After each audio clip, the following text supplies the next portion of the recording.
Smaller crowd than usual tonight. I think the controversy's coming to an end. The crowd is usually kind of small. Not when I've been here. Oh, you've been here on the exciting night. Yeah, it could be me. I don't. Okay, we'll call to order the July 18, 2023 meeting of the Long Lake City Council. Let's begin with, we're going to pledge allegiance. I pledge allegiance to the flag of the United States of America and to the republic for which it stands, one nation, under God, indivisible, with liberty and justice for all. All right, good evening, everyone. You should know that all council members are present except for Councilmember Divick. He was absent with prior notice. And we'll start with some mayor comments. Nothing too big to report on the last couple of weeks since our council last met. We just finished a city council work session where we talked about our upcoming cannabis-related ordinances, which will be on our agenda for tonight. And we also heard from our fire chief regarding his duty crew pilot program, which again, we'll be speaking more about that as item number 10 this evening. Important upcoming events though are this Saturday, Buckhorn Days at Nelson Lakeside Park, Saturday, July 22nd. Great event there. I know some of our council members will be there participating, and thanks to all those that have organized that, including Marty Schneider and other volunteers. And fireworks as well, we'll be approving that, assuming we approve those fireworks, it's item number 5 on our consent agenda this evening. And following next Saturday is Saturday, July 29th, Long Lake Fire Department Red Hot 5K Run. In the morning, there's information about that on the website and social media as well, so I encourage everybody to come to that, even if you just want to walk or come hang out. Should be a great event. I'll be running it myself. I've been out practicing. If you see me out practicing in the mornings, and try to do one out without the Canadian, on the non-Canadian wildfire smoke days, so don't run in that stuff. And then Corn Days on Saturday, August 12th is coming up as well. Corn Day on Saturday, so got a couple of meetings before that, but definitely have that on your calendars. So with that, we'll move to item 4, which is to approve tonight's agenda. Make a motion to approve the agenda. All right, motion and second. Any further discussion? All those in favor, signify by saying aye. Aye. Aye. Opposed, motion carries. Item 5, consent agenda. Items A through E on the consent agenda tonight, including, as mentioned, issuance of a special event permit for Buckhorn Days fireworks, appointment of a planning commission member. Laura Goodsell is chair pro tempore of the planning commission, and received second quarter revenue expenditures, as well as I skipped item A is approved under goods and payroll. Item B approved proposal from Southwest Assessing to provide city assessor services. Any questions for staff on the consent agenda this evening? Just item number E, just to kind of look at, just briefly, and just Scott typically usually say something about that. The revenues were a smaller percentage based on where we are in the year, and the expenses have been pretty high based on where they're budgeted to be. Sure. And do you have, which one you want to tackle first, or? As of June 30th, the quarterly budget spreadsheet, general fund 101. From end of time, so the 30th, is that what we have? So second quarter, yes. So we have not received all of our, we did not receive our tax. Okay. So that's the majority of your first 50%, the other percent in December. So that's why you haven't seen when those revenues come in yet. So that'll offset quite a bit of your expense versus revenues. But the expenses are 64% of budgeted expenses. Yeah, so some of our stuff is 40%, so if 6 months, end of June, we give you your 6 months, it's 30%. Some of the items in the overages do have the notes related to, and those notes have numbers associated with the replies. Okay. Page 5. Yeah, on page 5, Amanda has a reference note number. For example, additional legal fees incurred on fire department negotiations, replacing the furnace at City Hall. Okay. She has all those listed as reference notes at the end of each one of these individual fund reports. So anytime there's a number, it has a reference on the final page to you, especially if it's in the line items that are really far over. The details in that, so Okay. appreciate that. You know, let's we're going to see the response here for that, so. Great. Any other questions for staff on any of the consent agenda items? Not entertain a motion to approve tonight's consent agenda. I'll make a motion to approve the consent agenda. Thank you. Motion and a second. Any further discussion? All those in favor, signify by saying aye. Aye. Opposed? Motion carries unanimously. Okay, item 6, open correspondence. Open correspondence is an item on the agenda in which the public may address the city council. No formal action is taken by the city council, and a comment should be limited to 5 minutes or less. Anyone wish to approach the council this evening for public comments or open correspondence? I do have one if there's something from Oh, the yeah, public, I have a yeah. written comment, Okay. and I've been asked to go up to the camera for it. Okay. This is a comment submitted by Brian Miller, 295 Lakeview Avenue. And just to read this aloud and then show the picture he'd like me to show. His statement reads as follows. I just want to commend the mayor, council, and city staff on the job well done. Thank you for always remaining truthful, honest, and transparent with your dealing with the city and the community. As a resident of Long Lake for so long, and knowing so many fellow Long Lake residents, I'm confident that when I tell you that at minimum 99% of residents appreciate and support all your efforts. Though most residents don't take the time to attend council meetings and make their voices heard, rest assured they know what's going on and support you 100%. So again, thank you for everyone's efforts. Also would like to note that I know our friends at Liquor Barn are seeking a conditional use permit under this evening's meeting agenda but could not be in attendance. Next to Dan Burnett, I can't think of another more amicable and positive long-time business owner in Long Lake than Mike and his son, Nick Younger.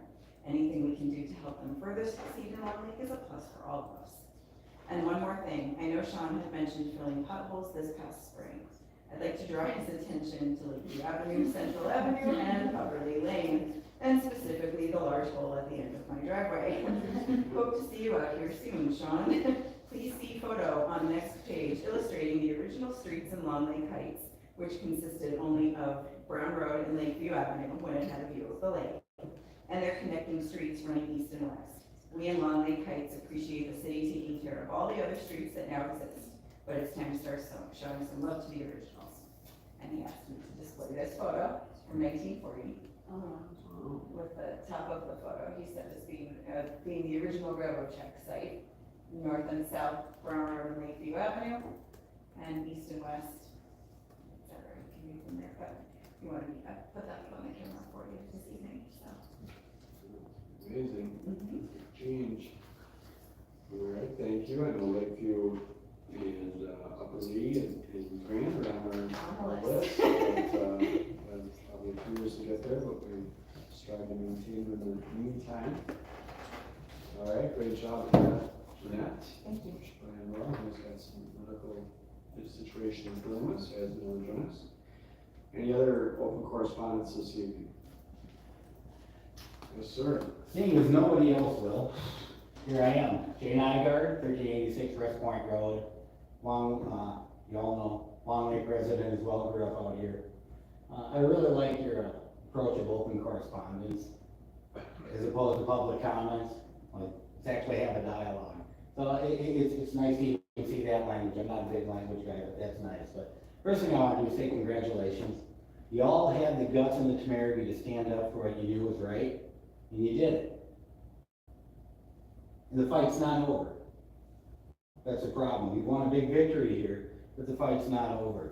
You know, if we're really gonna save the Long Lake Fire Department, kind of as is, build it within the community, we have to keep moving forward. You all know that. You all know that one battle doesn't win a war. And that's where we are. Because we know the war is gonna keep coming. It's gonna keep coming and coming. because that's how it seems to work in my community. I'm an Orno resident here saying, I can take a breath of fresh air for a little while now. I can relax, I can breathe deep, I can understand that this is off our plate, and the judge has given everybody time. And I really want to commend the judge in the courts for recognizing that facts matter, that contracts matter, and that the people and their safety in this community matter. Because that was what I read as most paramount in her ruling. I want to say once again, congratulations. I'm just really uncomfortable without a clock up here telling me when I have to be done. But I'll just end it here. Thank you, Jay, appreciate that. Yeah, you had 4 more minutes, I think, so. That's great, so appreciate comments. Anybody else? All right.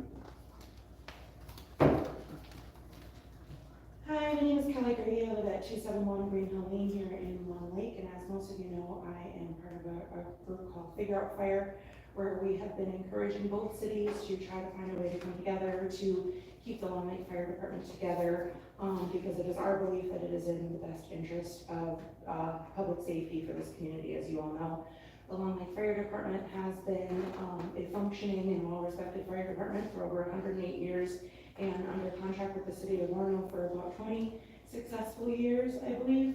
And it is, I just wanted to come back up and just sort of reiterate our sort of mission, which is to make sure that the firefighters are kept whole in whatever situation it is that we end up in. Following the injunction this week, I feel that nobody really knows what direction it's going to go. I get the impression that we, meaning the city of Long Lake, are still hopeful for some sort of negotiation that would keep the department together. Is that correct? Well, yeah, we have open dialogue here, but I'll just say we have mediations next, and could be a whole host of issues discussed in mediation, and it's. Okay. As I've talked about in meetings past year, like our group has been all about like trying to keep the firefighters together because it is in the best interest of public safety.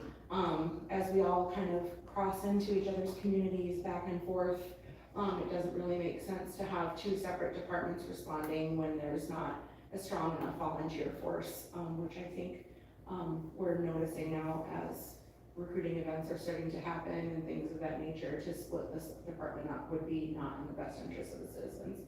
And the other thing is to maintaining years of service, trainings and certifications for the firefighters, no matter how this moves forward. And then the other question that I had was related to the 16-minute response time. I've heard the city of Orono present that number in regards to Station 2 having a 16-minute response time during the weekdays between 6 and 6, but I've also heard this council talk about how that is not an accurate number or an accounting of what you received as reporting from former Chief Van Isle, the Long Lake Department and I-1 Fire Department, and we were curious to find out if you're still trying to dig into to that number and try to bring some clarity, because I think that hearing that caused some fire alarms, if you will, with the public, and I know that it's not really an accurate depiction of what they would expect in the case of an actual emergency. Is that correct? Yeah, how about we'll as part of item number 10, we'll address that. We'll give an update on that. So. All right, that's all. Thank you so much. All right, anyone else? All right, if not, we will move on to item 7, legislative update from Representative Andrew Myers, District 45-8. Welcome, Representative. Thank you. Thank you, Mayor Minor, council members. First, let me just say, I've sat in one of these seats, not the mayor's seat, and it's definitely sometimes can be a very thankless job. Probably costs you guys money that serve on this, but what you do is very important every day for the community, and I applaud you guys for listening to the community from all different aspects. So I'm a first-time legislator. Spent the first 6 months down at the Capitol, and it was very busy down there. So I'm gonna kind of just give you some highlights of the stuff that transpired for local cities. Start off kind of with the positives for you guys. So there's gonna be some additional small city funding of roughly $38,000 for you guys. Should be released early 2024. Scott, I can follow up with you on that. And then there's also some public safety dollars that are gonna be released. And that's roughly $75,000, which should be closer to the end of the year. So for the city of Long Lake, it'll be $113,000, slightly more than that. And those public safety dollars are pretty flexible, but you guys can use those for. There was also a lead line abatement bill that passed, $250 million to be used by city or private residents to those lead line abatements. So depending on where you live in some of the communities that build their homes, that'll be good to provide clean drinking water. Next, I'll move into bonding. I've worked with Scott and the mayor on this as well. We do have a bonding for Long Lake. My hope is that I can get it on the bonding tour, which for our district is going to be later in the year, probably in the fall. I'll find out more from Chair Lee if we made that, but we put the request in to be able to stop out. So what will happen in those situations is everybody that's on the bonding committee will come out and they'll see the project. So we'll work with city engineer, city administrator, and we just get, you don't get a lot of time with them, but you get 5 or 10 minutes.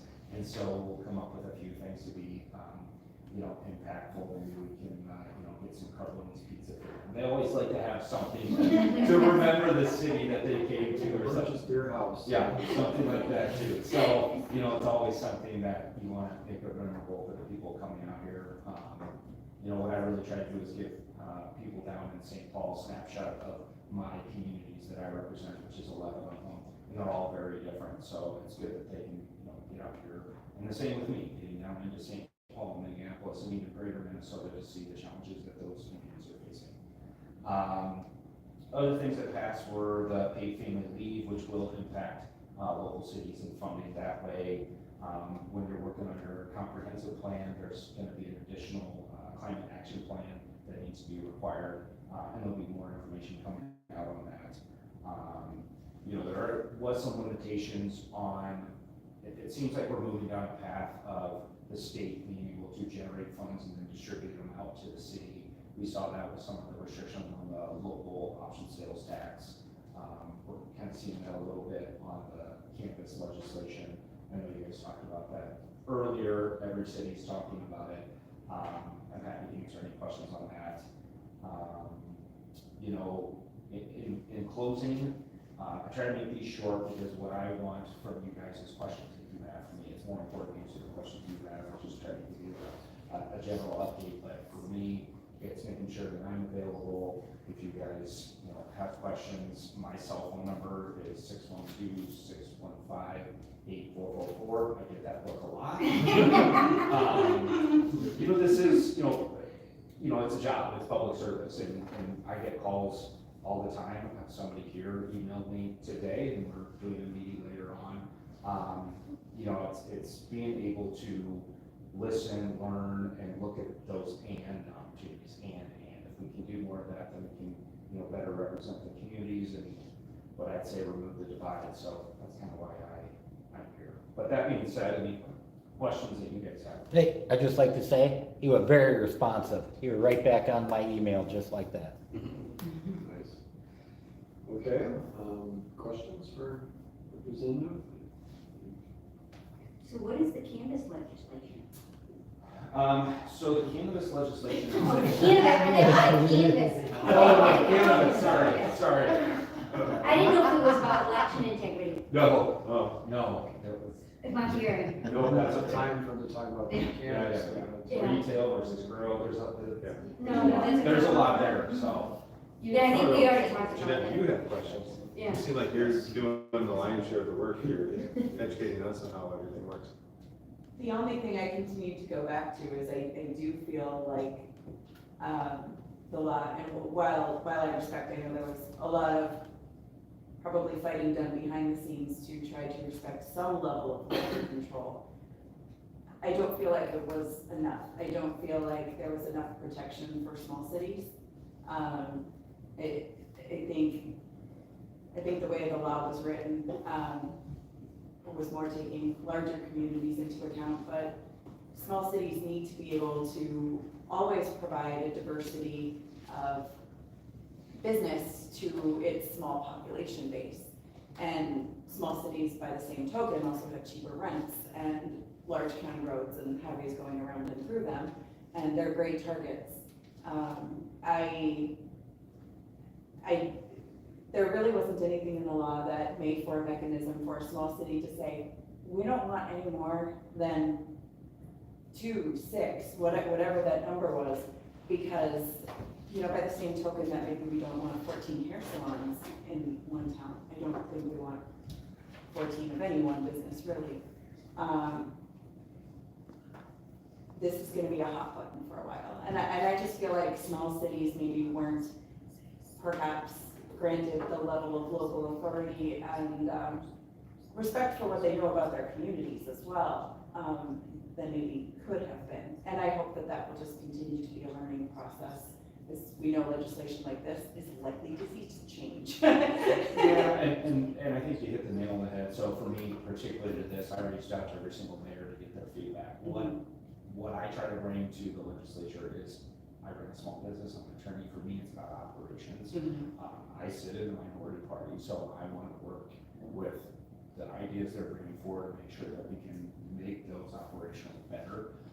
You know, we got responses from, you know, most of the mayors on what they'd like to see. I just feel like maybe this is my first experience. We saw a lot of sprinting, and I'd like to see you crawl, you walk, you run, and then you sprint. And I think, as you say, we're already starting to see discussion about next session, fixing issues. I don't think that's probably, you know, I don't want to be known for having to fix issues. If we would kind of work together a little bit more, I think we could have addressed some of that. And there's one way to look at the retail locations, and then there's another way to look at the grow operations. Yes. And so I look at cities like Minnetrista, or maybe even here, that when you can't have a limit on a grow operation, there's a lot of farms out there that are going to be sold that potentially could, you know, depending on how they're zoned, there could be a lot of, you know, those type operations or businesses out there. So.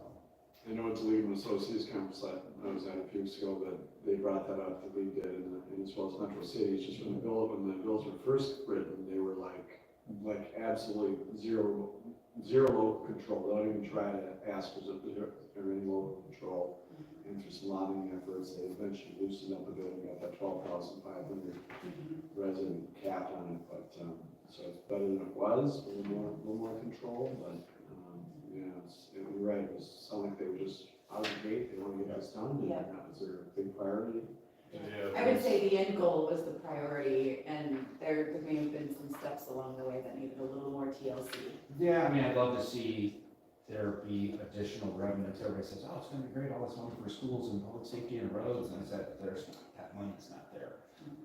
So I think there's definitely gonna be, but I'm always the type of person, when I was on the minority vote in the council, and the council decided we're gonna move forward, and I said, okay, great, now I gotta move forward with what the council's gonna do, and how can we make it better?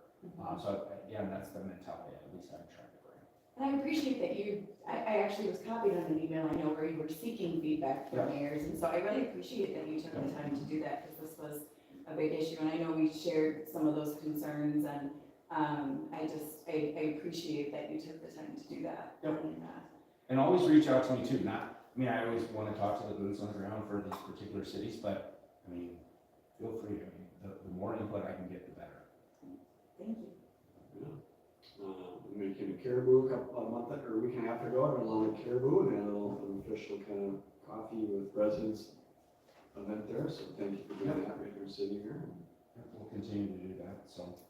And then you committed to coming to our next Future Fire Services Planning Group meeting in, I think, late August. Yes. So we appreciate that as well. Invite all of our legislators from the community served by the 11 or so cities that are part of this group, and we're excited to have you attend that as well, and look at many ways to partner with the state to look at some support from the state on what is going on out in our part of the metro here, which is consolidation of fire departments and the need to consolidate. So this group's making a lot of progress in that. So we're excited to have you sit on that and watch that and participate. So thank you for that.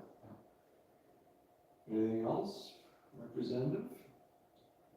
Great, well, appreciate you taking time out of your evening to Yeah. visit us. Thank you guys, and if you, again, if there's anything else, or if the bonding priorities change, or there's other things, please let me know.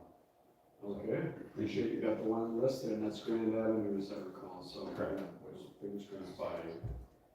Maybe later. Yeah, there's a couple, there's a couple in there. That's right. Yeah, it was a $6 million request, I don't. Yeah. Yeah, it was a lot. Yeah. But that's what Jeanette was reading from a resident earlier, so that's ironic that how bumpy, bumpy. That's how you go, that's how you get your attendance, okay, we put them on a bus and drive them on Right. That would be a bad idea. So, As long as the road leads to Berkshire. right, or somewhere, they need to make it memorable, that's what we try to do. So, thank you guys. Thanks. I'm going. Okay, item number 8, planning case 2023-02, request for a conditional use permit to allow a joint parking arrangement at 2067 Wayzata Boulevard West, liquor barn, and a restaurant use. Hannah, Thank you. what's up? Good evening, Mayor, members of the council. Thank you for having me this evening. Here's an aerial view of the site. You can see that the parking lot and all hardcover is in place already. This current striping is a little bit faded. As you all know, the present use of the property is the liquor barn. There was a restaurant in the other space previously, but that has been unoccupied for over a year now. The current zoning is B2A, the Service Business District, and the comprehensive plan guides the property for commercial land use into the future. So today we have a CUP for shared parking. The total parking for both uses is not possible to provide on the existing property. So the ordinance gives us the mechanism to do a conditional use permit to take a look and see if the uses lend themselves to sharing parking and making it work with what's provided. So the total needed for both uses under code is 57 spaces, and the total proposed that fits on the site is 45 spaces. The peak hours of the liquor store are before 6 p.m., and the peak hours of the restaurant would be for dinner from 6 to 8 p.m.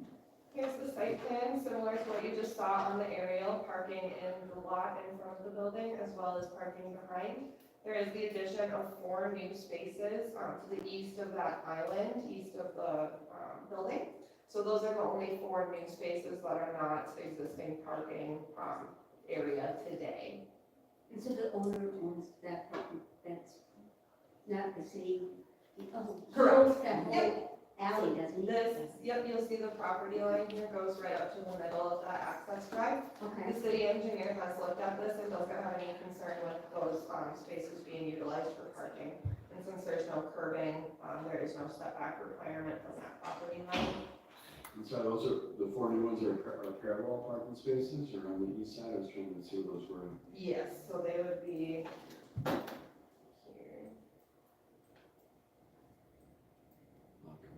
In red, approximately, poorly drawn approximation. Oh, I Yeah, see, that's okay, it. Okay. Would there be a walkway from some of the ones in the back, the walkway? It's anticipated if customers park back there, they would just walk around. Probably more employee parking. Yeah, that's probably gonna be mostly employees parking back there, so. The other restaurant, just curious, I know that the numbers, the shared use worked out, but the other restaurant, how often did, what kind of size parking did they use? Is it the same spot? So the previous restaurant, they utilized these spaces, as they were striped. It was probably legal non-conforming to the ordinance. I don't know how many tables or seats that they had in there, but because they were in existence for however long, they were allowed to do it. If this restaurant had started within 1 year and was the same space as the previous restaurant, they would have been able to continue, but because the restaurant's use ceased for over a year, they are required to be in compliance with the ordinance, whether that's providing 57 spaces or doing the shared parking arrangement. And they're actually occupying a little more square footage Right. in the building as well, so they're coming into a space that was previously available. The Lotus Garden there previously, if that had more than 8 tables, I'd be surprised. Okay. Because it wasn't a problem, the parking never was a problem in that restaurant. No. So, they are required to plant one new tree because there are 4 new parking spaces being created where there wasn't previously parking. So getting into the breakdown, there are 45 spaces required for the proposed 89 seats. They have not finalized their seating plan yet. The actual seats could be a little bit below that 89, but 89 is the max that they could possibly do depending on their configuration. The floor area of the liquor barn requires 12 spaces. A total of 57. They are requesting a 12% reduction to be served by the 45 shared spaces. Here is a spreadsheet that outlines the actual sales data for the liquor barn. They have 83.5% of sales between 9 a.m. and 6 p.m. and only 16.5% of sales from 6 to 8. The restaurant will only be open for dinner, so they would open up at 3 p.m. And with the anticipated peak hours being 6 to 8. So there are 3 criteria for a joint parking arrangement. For number 1, the 2 uses are located on the same parcel as the proposed shared parking, so it does meet that requirement that would be within 300 feet. For number 2, the applicant has demonstrated that there is no conflict as the peak hours for the liquor store are during the day and the restaurant will only be open for dinner. And the third is not applicable because both businesses to be served by the shared parking are located on a single parcel, with the parking also being located on that parcel. So there is no need for an arrangement because we're not dealing with separate properties. So getting into our conditional use permit criteria, I find that all of these are met. All of the infrastructure is already in place and the surrounding area is fully developed, so there would be no negative impacts there. We don't anticipate this having any impact on neighboring property owners. We do feel confident that the staggering of the peak hours for the uses will allow the businesses to both be served by the parking provided. And so staff has no concerns with the granting of this conditional use permit or again any negative impacts coming from it. So with that, I have a recommendation from the Planning Commission for approval. Condition number 3 was added after the city attorney took a look. He just wanted us to make it clear that the CUP, while it runs with the land, is being granted based on the proposal for these 2 businesses. If the spaces change ownership and change into a different use, then the conditional use permit would need to be reviewed and determined if it was still appropriate or if other arrangements needed to be made or if it was not possible for a tenant to come in and be served by that space. Making that clear in the resolution. So with that, I can take any questions. Sorry, I was gonna ask when they plan to open the restaurants. They are on vacation, so I would defer to them usually, but I think they're trying to open ASAP. They wanted to schedule the work on the parking lot as soon as possible. The applicant is actually the owner of the strip mall property, but behind the scenes, there's a potential tenant, with a restaurant. That restaurant, I think, is, waiting to assure that this CUP is approved and the parking arrangement will work before moving forward to next steps. So I don't have anything like a liquor license application yet. I do have some knowledge of what the business and the theory would be, but I would anticipate that they're waiting to move forward until they know for sure that the parking situation is addressed. Maybe let them share what type of cuisine here in barbecue. No, change. It's like an American pub. Like I said, they don't really know. It's a work in progress. Yep, that's fair. Sounds good. It's variety. So on the It's resolution- exciting regardless. It's variety. So looking at the resolution right now, there's condition 1 and 2, and then condition 3 will be added, that it's these businesses. We actually did distribute copies Oh, of okay. a revised resolution at council members' desks this evening Yeah. to include that number 3. And I lost them. Oh, okay, that condition number 3 was the question I was gonna bring up. All right, any other questions for staff? This one? And there's no, it sounds like there's no, community Any input from at the planning commission, no negative feedback from? We didn't have anybody speak at the public hearing. So, quick question, I don't see that there's gonna be a problem in terms of like, okay, the seating requirement for the restaurant is one parking spot for two seats? Correct. And there's a percentage that 4 people come, so that's gonna be even less. But if there was sort of overflow, is there anywhere that people could park? Is there anywhere that, I mean, because there is room to park on some of the streets? Back. Yeah. There is, yeah, I think that's the kind of the spirit of the ordinance, right, is that you assume that, and then some people have 4, but the other using it, so we use I think the parking requirement for restaurants is pretty conservative. Yeah. Because, you know, a lot of times you'll go to a restaurant in the same vehicle with more than one other person. Also, then, you know, there are 2 people occupying 4 top for a time, and so I think 1 space for 2 is a lot of parking for a restaurant. But that means, you know, that there are probably not going to be any issues, so. But if there was an issue, it looks like, you know, somebody could find a spot, Yes. like for a temporary spot, even where that semi-truck is. No, there's no room there. What if they're blocking the? That's just a delivery. Yeah, It looks so like- yeah, there's no, No, but that's where the parking stall are gonna go. But it's the parking stall, There is area on Premier that could be utilized for parking. okay. So, I mean, if worst came to worst and it was an event or something, there's area, there's room in this area to accommodate parking. Yes. Well, something worth noting too is that nice sidewalk there. I mean, it is walkable to get here, especially for this new development. Oh, so people will be walking. Yeah, it's not that far away. Yeah, for me, the issue is if ownership changed and the use changed, then the whole shared parking doesn't make sense with the opposite of it, but with condition number 3, that I think satisfies my concern. All right, some other questions for staff, you want to make a motion on this one? I'll make a motion to adopt resolution number 2023-30, approving the request for conditional use permit to allow joint parking arrangement on the property located at 2067 Westside Boulevard West, subject to the conditions set forth in the resolution. Do I have to note the updated one, or is it covered? It's already been updated, so Okay. I don't think we need to be as amended, because we were making amendments at the meeting, the amendments that we made in advance. Okay. Good, and I'll second that.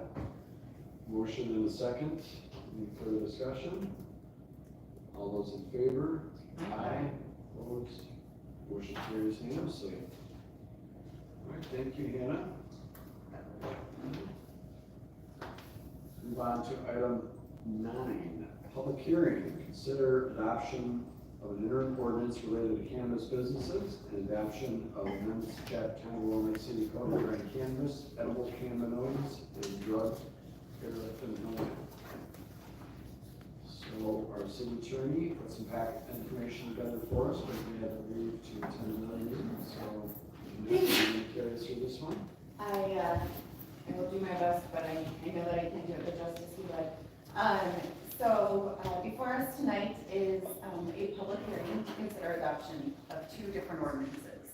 The first is an interim ordinance that would adopt a moratorium on the sale, testing, manufacturing, cultivating, commercial growing, transporting, delivery, and distribution of the higher potency cannabis products within the city limits of the city of Long Lake. Our ability to adopt this moratorium ordinance, it would be through January 1, 2025, established in the recent 2023 legislation. Session R, Chapter 63 included a provision that allowed cities to do this. We will not be the only one doing it. I know I've spoken to some of our neighbors. Part of the intent of adopting a moratorium is that the state regulatory controls and authority, the board hasn't really been staffed, and the framework isn't really there yet. So I think we want to make sure that when those sales go live, all of those regulatory measures are in place, and that moratorium gives us the time to do that. On the other hand, last year, we adopted law changes in 2022 made it legal for businesses to sell certain edible cannabinoid products, the lower potency hemp edibles. And in response to that, I didn't really have a lot of notice that was coming. It took us a little off guard. The city of Long Lake passed a moratorium prohibiting the sale of edible cannabinoid products until August 13th, 2023, and that is coming up. So that the issues related to that could be studied and we could establish our own regulations. So we have an ordinance looking at a moratorium tonight. We also have an ordinance amending our city code to add a new Article 7, or a new Article 8, addressing edible cannabinoids and drug paraphernalia. What that ordinance in particular looks to do is to create a registration process where a certain number of eligible businesses by a certain business districts, B1, B2, B2A, and B3, could register both with the city and state to sell edible cannabinoid products. That's going to be your THC-infused seltzers and your gummies as allowed under the 2022 law. It also addresses some inconsistencies in law related to drug paraphernalia. Let's see here, I think John summarized this well in his report, so I don't want to, here we go. Exception expanded to, let's see here. Here we go. The prohibition wouldn't prohibit cannabis paraphernalia, but would prohibit the possession of paraphernalia containing residual amounts of controlled substances other than marijuana. And that provision would allow for maintenance of the status quo for law enforcement to conduct searches based on probable cause as to the possession of illegal controlled substances such as methamphetamine. So essentially, that is what the ordinance is before you are looking to do this evening. We have received active interest from a couple establishments that are off-sale liquor stores, which are permitted under the state law to retail edible cannabinoids. We have worked with them in a very proactive manner, and if the council does adopt this ordinance tonight, I believe we will be seeing registrations from them immediately. They anticipate that being a priority for those businesses. And if adopted and registrations completed and all systems go, they in theory would be able to begin retailing those products after our edible cannabinoids moratorium officially expires on August 13th. We would also have a full framework in place, legally published. Our intent would be, rather than to publish a summary ordinance of either of these ordinances, it would be to publish the ordinances in their entirety. We've worked also with our police department on this subject. They are very in the loop. We have shared our language with them. They are following a very similar train of thinking. And again, we discussed this in our work session earlier with our city attorney was present then, so I know he answered some questions for us. Going to the public hearing. Before we do that, any questions for Jeanette about any information? Okay. Jonathan will hold a public hearing. So let's start public hearing at 7:14 p.m. I got something else to say. Jay Nygaard again, Orono, Minnesota. First thing I want to say is don't be afraid of this. Too many times I hear all kinds of fear mongering, this and that. Not understand that pot's not been a part of our community since I was a kid or whatever. It's kind of burying your head in the sand. The good thing about all of this is like the alcohol, it's bringing it all above boards and it can be controlled so that the kids don't have such easy access to it. There's not a black market. That's a big key. I remember asking my daughter, and she had 3 friends playing Monopoly one day. And in the discussion we were having, I got to the point where I said, well, you know what, kids? I got a question for you. How many of you around here could, like, give me a bag of weed if you needed to? They're like, oh yeah, that'd be easy. No big deal there. I said, really? Yeah. I said, well, how about on something like some cocaine or crack? Well, it'd be a little harder, but we could still get it. And I said, what about heroin? Well, yeah, we can get that too. And I said, and these are all 14-year-old girls going to school out here. And I go, well, what about beer? If I wanted a 12-pack of beer. Oh, that'd be hard. That'd be really hard. And there's a big lesson there. And it's not from me, it's from them. When we do the job right and control it, we put the right consequences in the right place and we give adults the right responsibility, then we don't have to worry about it so much because that becomes an adopted norm in our community. So don't be afraid of what's going on, but let's all do this responsibly and understand, you know what, it's been a part of our community forever, it's going to be. Let's just respect that. Jay? Anybody else for public hearing? Okay, close the public hearing at 7:16 p.m. All right, last chance for any questions for staff. If not, entertain a motion on this one. I'll make a motion. So I have to do the two separate, right? If we could do the two separate, I'd appreciate it. Okay. Yes, thank you. So the first motion is motion to adopt ordinance number 2023-01, an interim ordinance prohibiting sale, testing, manufacturing, cultivating, commercial growing, transport, delivery, and distribution of cannabis products within the city limits of City of Long Lake. And motion two is motion to adopt ordinance number 2023-02, an ordinance amending chapter 10, businesses of the city code of ordinances, to retitle chapter 10 and add article 8, cannabis, edible cannabinoids, and drug paraphernalia. Well, I will second both, but you want to vote separately? I was wondering about that. Do you want us to vote separately or no? Or is one package? I think we should vote separately. I think I would recommend voting separately on the motions. Okay. All right. So is that? Maybe I was just call for a vote for the motion on Right. 01 and then call for a vote on the motion on 02. Okay.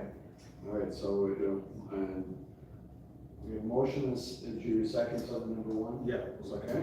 Motion is second for, item number 1 and motion number 1. Any further discussion? All right, all those in favor? Aye. Opposed? Motion carries unanimously. And I will second number 2. Okay, motion and a second on number 2. Any further discussion? So with approving number 2 now, the stores in town can go ahead and submit their application for registration and sale.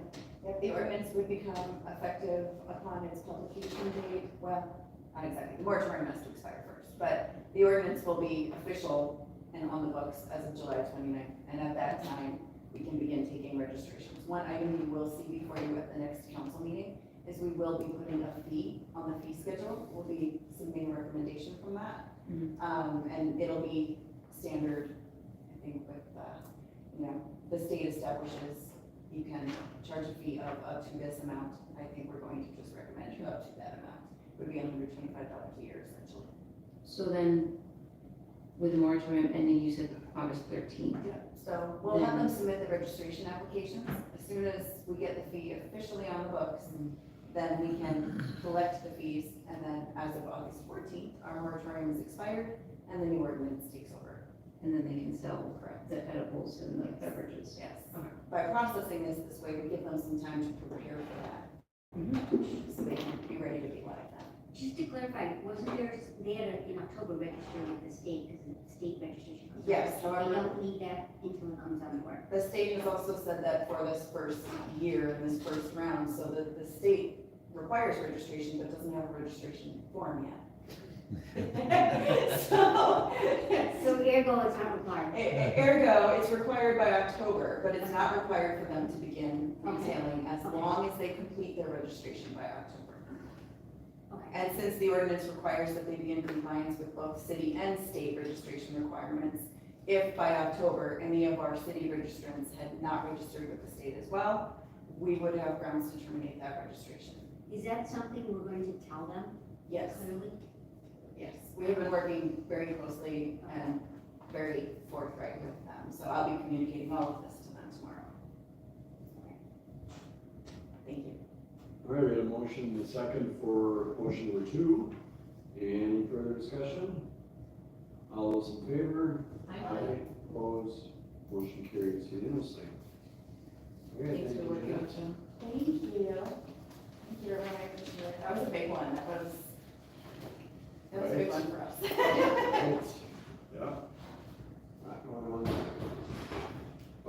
item number 10, consider approving implementation of the duty crew pilot program for the Long Lake Fire Department. So, Chief Byron will kick this off, and Scott will chime in as well. Good evening, Chief. Good evening. Yeah, we'd like to start a hopefully an inexpensive pilot program for duty crews, starting August 1st. And, it'll consist of. You're getting the mic lecture. I noticed it earlier tonight too, it's just not moving away. We want to hear you. I appreciate that. Somebody does. You can sit next to me, I'll take it right now. There you go. And so anyways, with the pilot program, you know, we're setting it up, and then we have the schedule out, people can sign up for 5 morning shifts per week, or 5 afternoon shifts per week, both consisting of 4 hours for each shift, at a rate of $50 per shift, and 2 call credits per shift. And then we're also having it set up so probationary people can sign up as the 3rd person at $25 a shift. And if somebody wants to work at the station, like as opposed to working from home, we'll pay them $25 per shift as well, along with 2 call credits. And if during that time period we get a fire call, they'll get pay and call credit for that fire call, along with their call credits and $50 stipend for their shift. But the reason we're starting this off slowly and rolling it out, it's a big culture shift for the fire department, and you know, it's volunteer, it's not a mandatory program, and so we're just kind of making sure that we have buy-in from all the firefighters. Then we're going to be looking for trends moving forward, so we know which direction to go, and it's going to be a good thing. Anybody have any questions? Actually, you guys come up with a couple, yeah. So what will when the firefighters are earning the $50 per shift, what type of duties will they be performing? What are some ideas that you have when it comes to that? There's several actually. I mean, there's a lot of things. These are things that they actually were things that they wrote down that they wanted to work on in the future. But they can be working on, they can be out in the community, checking Knox boxes. We're gonna do pre-plan. We're gonna get them all trained on the driving program, basic truck ops, driving code 3, blue card basics, radio etiquette, operations, right front seat training, start a workout program, pump ops, hose deployment, water supply, drafting. Then we can get out into the schools and into the community. We get requests all the time to visit the school and nursing homes and things like that. General station ops and maintenance. We had a duty crew over the weekend, and the station was spotless, and they did a great job. So it's a cool deal. And then technology, app-based programs, Let's Pool, Vector Check It, Active 911 apps like that. Then we're also going to work on this personal development, leadership, coaching, mentorship, and it gives you an opportunity to spend some quality time with some of the newer guys and work and train with them on these things, and just keeping up to date with perishable skills. You know, muscle memory. If you're not doing these all the time, you can forget. And then just work on enhanced medical training and have some hands-on stations. There's a ton of training we can do at the station, and they'll have time they can work out, and this, you know, there's a lot of work we can do on the station. So would you pair, I assume that you have a vision for how you want to implement this, but would you pair, you're going to be at station 1, but would you pair the 2 people at station 2, would you pair somebody who's more senior with somebody who's more junior to kind of, as you say, driving training or something like that? Correct, those are the trends we're gonna be looking forward to. I mean, if there is a senior member and a less experienced member, and we have a more serious call coming, the other crews will still be responding as usual, and so they can wait for other members to show up and assist if that's the need at that time.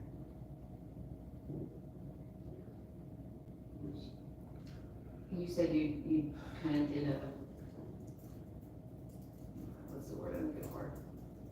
A trial one this weekend, and that went well, everybody, It did, it went real well, and we have another one set up for next weekend, and it is a trial. It was very successful, we had a lot of positive feedback, and, I actually heard comments from some guys that are excited to do it again this weekend, and, there's talk about maybe doing a Friday evening and a Saturday morning shift to get more people engaged. that's great. And this is one of the goals, my understanding, one of the goals of the fire department before you even started here, during the interim period where, before you quite started, 2023 goal to start duty crews, a pilot program. Correct. Sorry. Yeah, it was always a goal, and I mean, it is something where you have to start somewhere, and you have to follow the trends and get buy-in from the membership, and then you see where it goes from there, and then make adjustments as they come up. You know, we working closely with Scott on the budget, and things of that nature, uniform. It seems like this has been something that's been discussed, and I know Chief Niles has come before this council before talking about duty crews and implementing duty crews. So it's, thanks for following up and putting together a plan to implement it.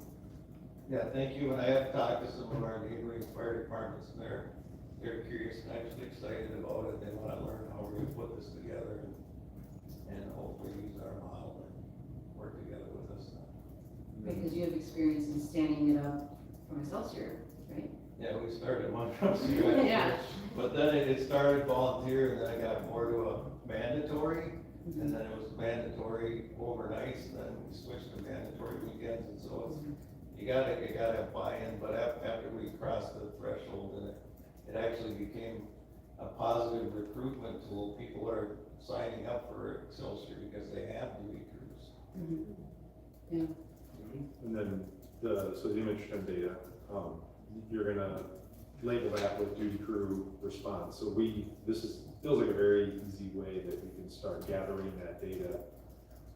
Correct. To then get that feedback and figure out. Right, every shift will have paperwork, we already have boxes of paperwork in, but I'll just do some basic paperwork for what you did on your shift and what you're trained on, things of that nature, and how many hours. This seems like it could be a huge information source, it's just planning moving forward, just to see, as long as you get that tag. Yep. We can go and do systematic studies on that, that's very good. I've been talking with Chris Adams about that, he's excited about putting Yeah, something like that. I'm saying, I think Chris is getting tagged. Asking a lot of data questions. Scott, you wanna walk us some of the financials on this and how we? Yep, so if you did hear that representative, from the area did say that we are going to be, Andrew Myers, mentioned that, public safety money, we're going to receive around $75,000, the city of Long Lake, it's kind of up to the council, of course, at this time, if they want to approve that money for this pilot program. As of right now, it's projected for August 1st through December 31st, that, if half, or if all shifts are filled, the $25, it's around $16,500, and the max we see at this point would be $33,000. And that is based off the 22 weeks that are remaining, and that means that every shift is full. But what the idea would be is a do not exceed dollar amount for the ability to have flexibility. If say Monday and Tuesdays are not able to be filled, maybe Friday night and Saturday mornings can be filled. So that's kind of something we're hoping the council can improve, is the financial part of it, along with flexibility to make sure that we can see the trends, get the data that we need, show the success of this program, which we carried into 24, and then show that there is great increases in our time response due to some of the fallacy numbers and shams we hear coming out of different reports. So Yeah, I'm in this kind of 10,000 foot view. I think it's interesting, and it's also, I don't want to micromanage from the council's perspective, and the fire department should be doing. That's why we hired Mike, and I trust him to allocate that in the best way to get us the best data. And it's going to be an iterative process, right? And there's going to be pieces that get tweaked, but we live and learn, and it seems like a very cost-effective way to get a ton of information. It could be extremely useful moving forward.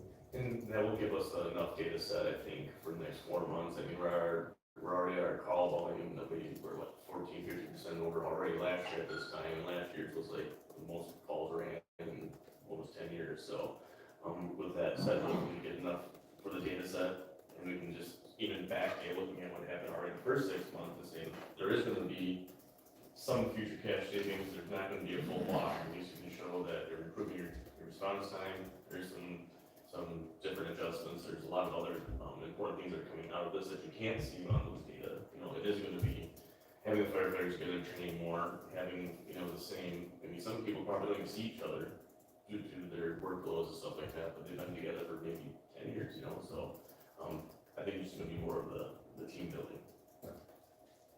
And you know, when I was first elected started office in January 2019, and was on the fire advisory board, and just a few months into it in June, former chief animal presented to our fire advisory board his concept for duty crews at that time, and wanted to do it, and it was going to be $180,000 for 4 firefighters for 8 hours per day, 5 days a week, so daytime duty crews, and the focus on was really Station 2. We're covering both stations. We kind of split it out between 2 and 2 firefighters at each station, but I don't recall exactly what its funding and what its out kind of rates were for that, other than some expenses for uniforms too. But $180,000 for the hourly wage part is quite a bit more than what we came up here, which is $78,000 for an entire year. So it's cost effective. It's good at but more importantly, it's getting personnel, you know, boots on the ground right there in the station, ready to go, and quick response times because of that. So it might take them a minute or two to get out the door when the pager starts sounding and head to the truck. But even a minute or two can save a life. So that's a good reason why I'm in favor of this. I know Orno did a study, a needs study, and they determined needs assessment. They determined that they needed duty crews for Station 2, and they're really creating a whole fire department around that premise. So I think this makes sense to do this, to get this done sooner rather than, you know, wait till next July. We'll see what they do next July, but we're doing this right now. We could be, again, saving some lives, or getting the fires quicker, and that sort of thing in the meantime. So I like that. We'll be presenting this at our fire advisory board, our next fire advisory board meeting, which is next month, early next month, to our partners there, which are Orno and Medina, proposing that for 2024's budget, which is 70,000 figure you see here. So we'll have that on there. We're hoping that all cities agree to the benefits of this and approve that, but more to come on that next month. So right now, we're just really focusing on this funding for 2023 from August 1st to December 1st of 2023. And this do not exceed amount of $33,000. Any other questions for staff on this one? Not a question, but I just appreciate your leadership on it, because it's been a topic for a long time, and I think you have great experience in standing it up, so thank you for bringing it to light. Yeah. So do we need a motion? We do. I'll make- Go I'll make a motion to approve the implementation of the duty crew pilot program for Long Lake Fire Department effective August 1, 2023 until December 31st, 2023, subject to a do not exceed of $33,000. I'll second. All right, motion and second. Any further discussion? All those in favor? Aye. Opposed? Motion carries unanimously. Great, thanks, Chief. Thanks. Oh, thank you, council, I appreciate it. Thank you. It's gonna be a good program. Yes. Look forward to learning more. We're running. Yes. And Thanks, Chief. we have one more fire topic here, so don't run out yet, just in case any questions come up. We're on item 12, updates and discussion regarding fire department matters. So sorry, would we? Oh, you're right, I skipped one. That's a quick one, no. Gosh, okay, yes, thank Reschedule you. it. Item 11, reschedule Tuesday, August 1st, city council work session and regular meetings due to night to night. Jeanette? Thank you, Mayor. To allow all of our council members who wish to be able to attend any Long Lake 19 night gatherings that take place in our neighborhoods, we are recommending the council consider making a motion to reschedule the Tuesday, August 1st, 2023 City Council work session and regular days to take place on Wednesday, August 2nd. The reason we're recommending Wednesday in particular is that our LMCC videographers are all actually booked for Monday. So the LMCC has requested that they would sincerely appreciate it if we can schedule to Wednesday if possible. That works for me. Yes. I think that works. Will we start at 5:30? Likely 5, I would say. Okay. I know we'll have to have a closed session that night, so I'd say 5 o'clock for sure. Yeah, I'm good. And no good. I'm good. Unanimous, motion So on August carries. 2nd, right. I'll make a motion to reschedule the August 1st meeting to August 2nd. I'll second. All right, motion second, any further discussion? All those in favor? Aye. Opposed? Motion carries unanimously. Thank you, everyone. Yes. I will provide a list as the deadline for registering 19-night gatherings was, I believe, end of last week, but usually there's always some late starters. So as soon as I receive a list from my ZOPD, I will get that out to all of you. Great, yeah, thanks for mentioning that. I forgot to mention the upcoming events, so that is coming up. I've been on the way to the Crime Prevention Coalition, and we'll be gearing up over there for the police standpoint, getting ready, and some trinkets for the kids and things like that. And this will be getting some neighborhoods, and our fire department will be getting some neighborhoods as well. I know the member of the fire department has been tasked with coordinating that. And there's some good neighborhood events we're having doing this in my neighborhood this year, and some folks are putting on, so excited for that.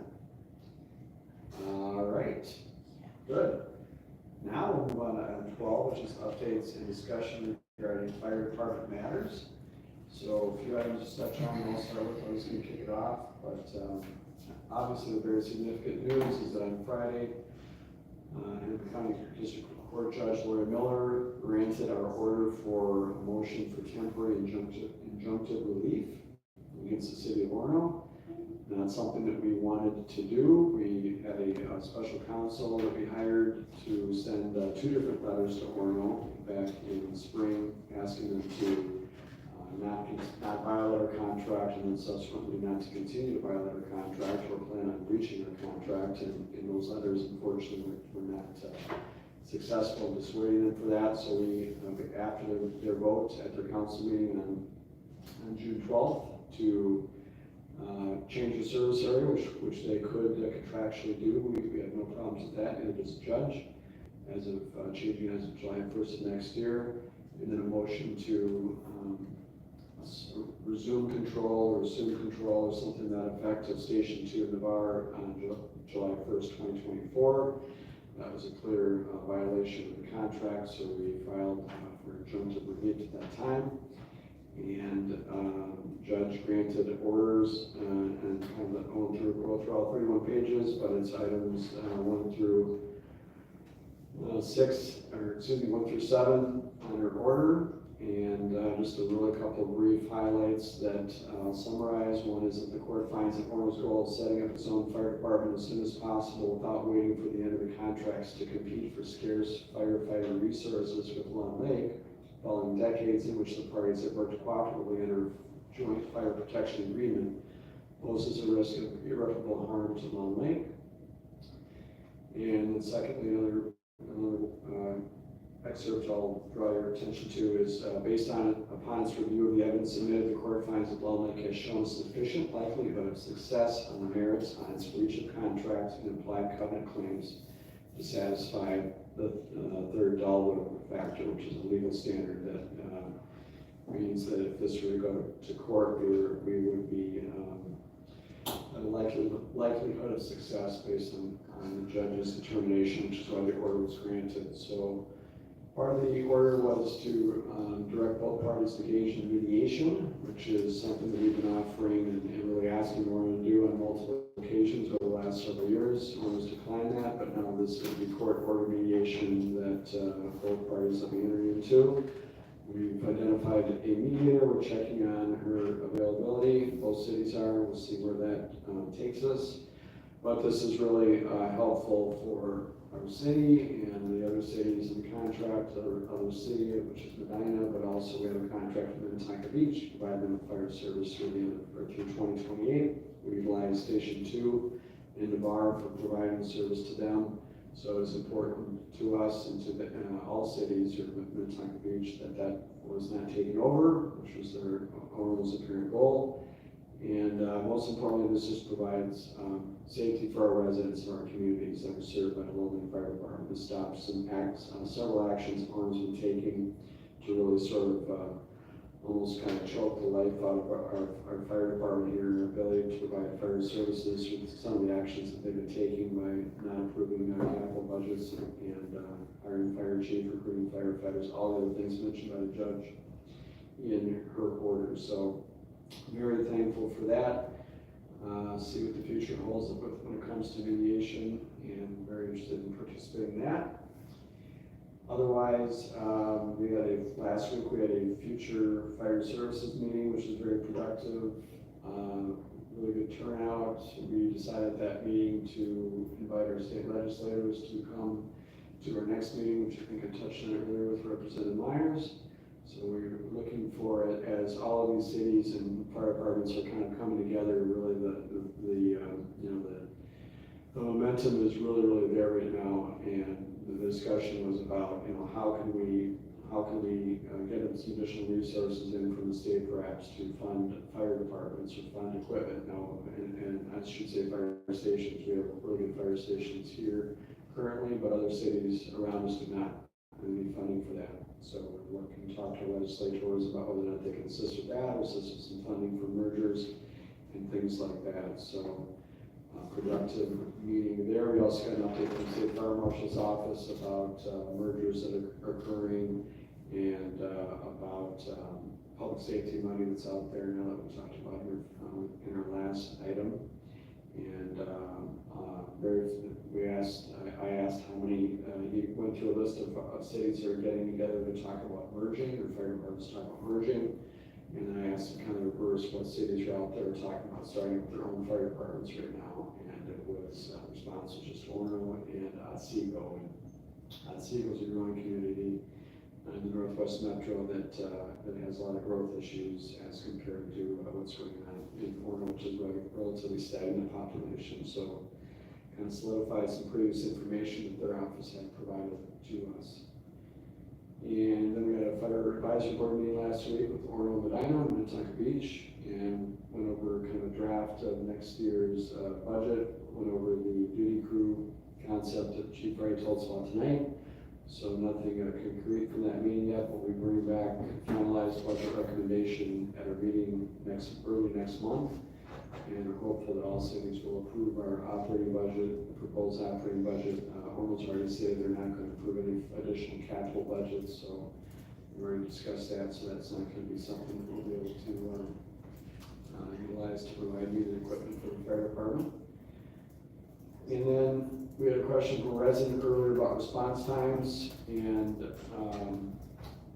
in comparison to response times brought up by Orno, just want to reiterate that back on June 8th, we did issue kind of a corrective 2-page document on the response times that were presented by Mr. Van Isle over at Orno during their meeting a few weeks ago, or perhaps over a month ago. And as an example, the claim that with Station 1 call time, we're at 13 minutes and 49 seconds. And where our numbers show that it's an average of 7 minutes and 9 seconds.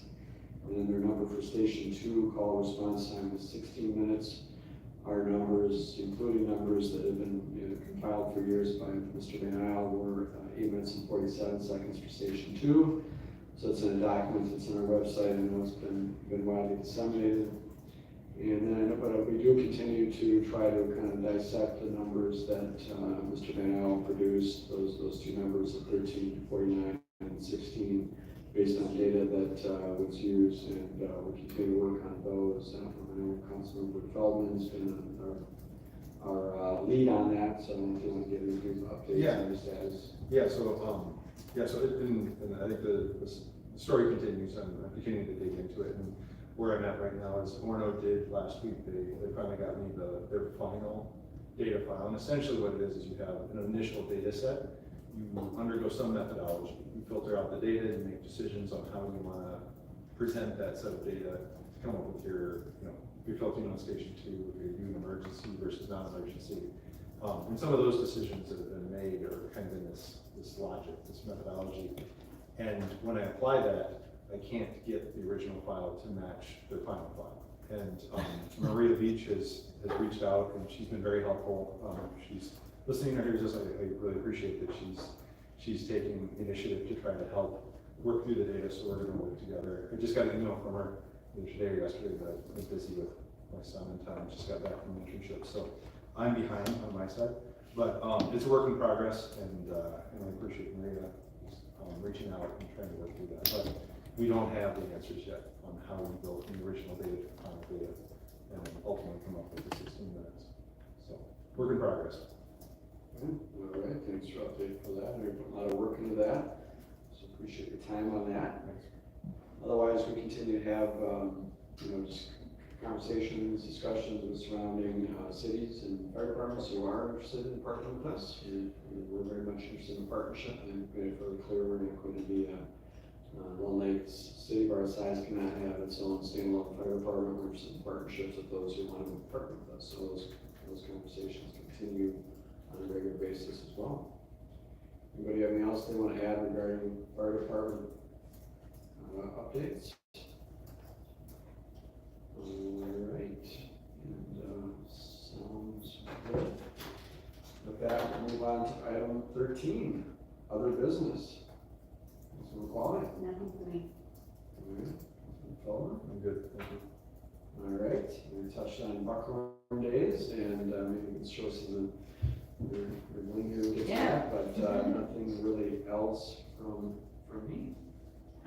Yeah, so at Buckhorn Days, we will have a booth with our new Long Lake City merchandise. So we have some stickers that will be for sale, we will have koozies for sale, and we will have these lovely canvas tote bags for sale. So just a fun way to raise some funds, potentially for park board or what have you, but, and showcasing our new city logo. So, hope to see you there, and there's gonna be a lot of fun activities and vendors, so.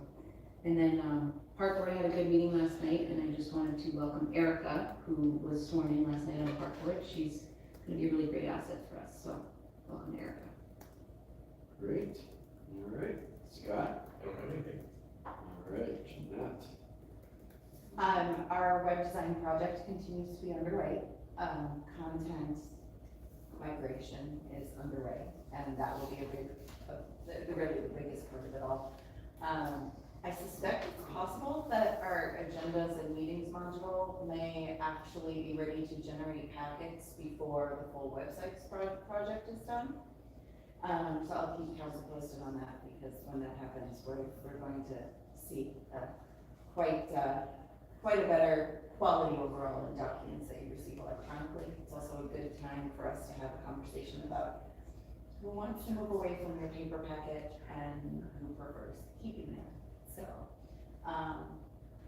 we're more than happy to continue to make the copies, but overall, we're just really excited that all systems are go with all of the varying departments involved. Content migration, design, and the agendas and meetings are all operating on full cylinders. Great, I love that, good update. We're seeing the finished product. Great, all right, last call for anything else? All right, hearing none, we'll adjourn the meeting by general consent at 7:50 p.m.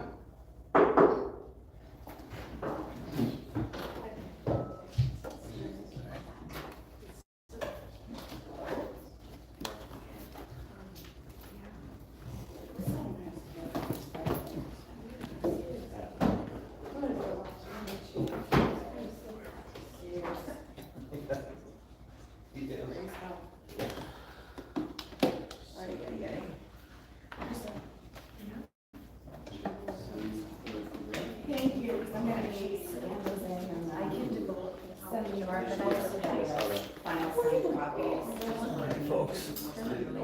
Be signing off. I don't really have to, I think